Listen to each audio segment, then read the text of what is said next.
The ellipsoids on the surface of the Earth show the ground coverage of a number of satellite antennas.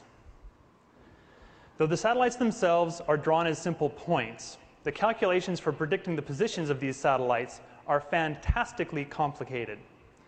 Just a few years ago, these computations required a defense budget supercomputer. But as you can see, the modern G5 just crunches through them.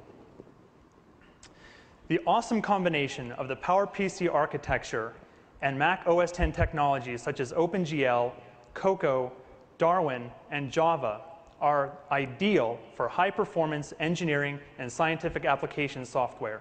And the Apple platform, without question, is the ultimate development environment. I wrote Orbit by myself, though I hate to admit it, in about 3 months with Xcode and a PowerBook G4.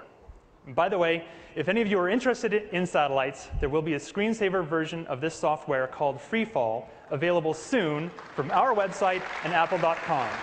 Thank you, and have a great time at the conference.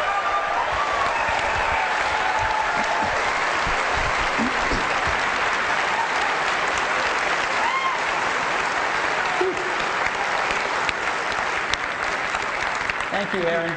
You know, this represents why we all do this, so that people can go off and do these incredibly innovative apps and not need a team of hundreds of people to implement them. So thank you. So these are just a few of the 12,000 native applications we have for OS X. We're getting more every day. And Panther has been a phenomenal release to trigger all of this and to really drive us to complete the transition to OS X.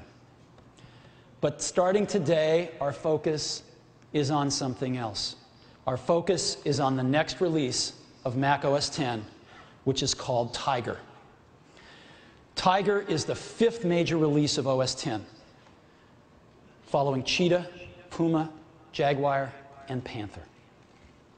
Tiger is going to ship in the first half of 2005. So we're showing it to you a little earlier than we've showed you prior releases like Panther last year, which shipped in the fall.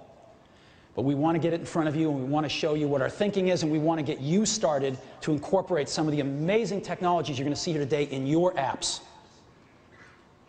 Now, with Panther, with OS X in general, and particularly with Panther, we have leapt ahead of our competition, and Apple is now, again, the innovator in personal computer operating systems, and everyone else is following our taillights. And other people are trying to madly copy Panther in their next release of their operating system.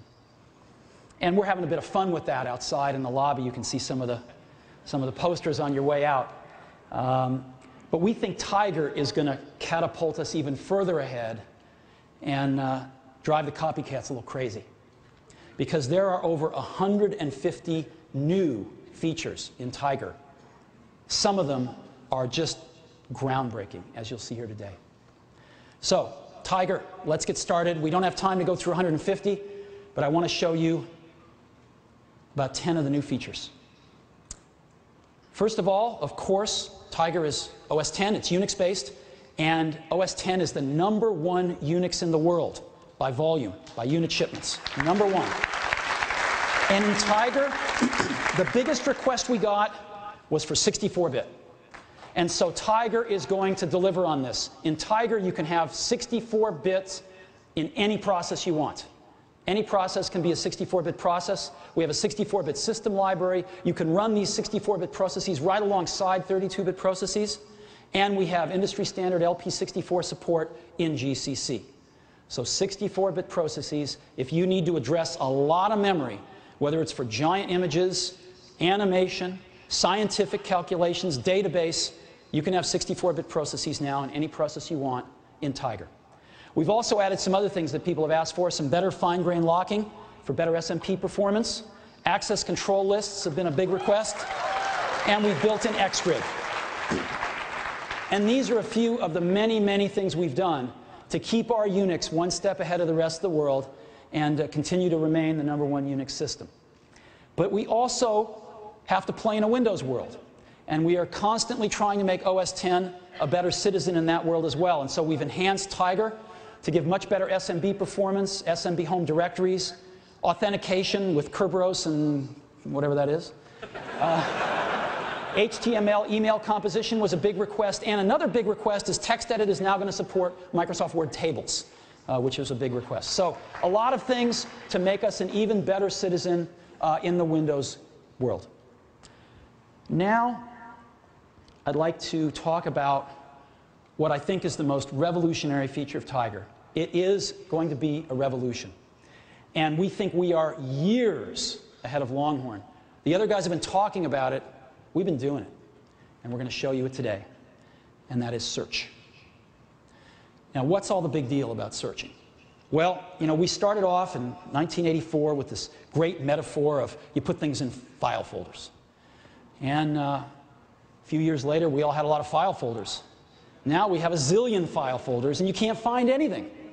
It's impossible to find anything. It's easier to find something from one of a billion websites on the web with Google than it is to find something on your hard disk, right? So we have to solve this. Well, how do we solve it?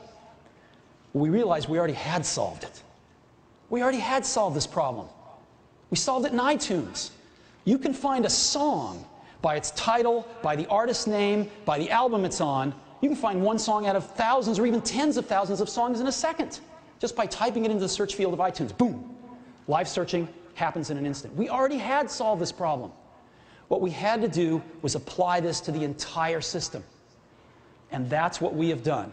And the technology we've developed to do that is called Spotlight.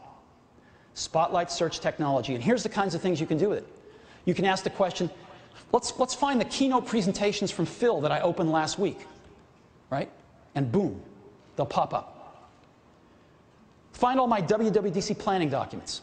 Boom, they'll pop up. Give me all my CMYK images at 1200 DPI for a particular client. Boom, they'll pop up. Stuff we've never been able to do before. Spotlight is really fast. It's architected super cleanly. It's just like iTunes. It's automatic. It supports all standard file formats and metadata formats, and it's extensible. So you can adapt it to yours if you're doing something a little off the beaten path. And it works with all current apps. You can search the documents of the apps you already own. You have to go buy new apps. It works with all the current apps. And so we've taken, the first thing we've done is we've taken this Spotlight technology and we've integrated it in to apps. Right into the Finder, to Address Book, to Mail, and to System Preferences. And so to start off with Spotlight, I'd like to give you a demo of what we've done with these 4 apps and what you can do with your apps. So let's go ahead and bring up the Finder. Now, on this system here, we've loaded over 100,000 files. So I have over 100,000 files in the system, and I'm just going to go ahead and search for something just in the search field right here. I'll just go search for Pixar. Boom. Found 48 items here instantly out of 100,000. And you notice that Pixar isn't in the title of most of these, and there's no information that says it's Pixar. Turns out it picked it up in the copyright information. There's some metadata on these files. It says they're copyright Pixar. Boom, picked it up. Matter of fact, it even has the year, so I can say Pixar 2002. Those are the files that have something to do with Pixar in 2002, Pixar in 2003. Boom, there we go. And I can click any one, obviously, to go right there. It's that simple. Let me go ahead and search for iMac. Boom, finds 53 items for iMac, all different types, right in the Finder. And I want to go ahead and refine the search because I just want presentations, let's say. So I push this little plus button over here, and it says kind, any, and I can just say kind presentations.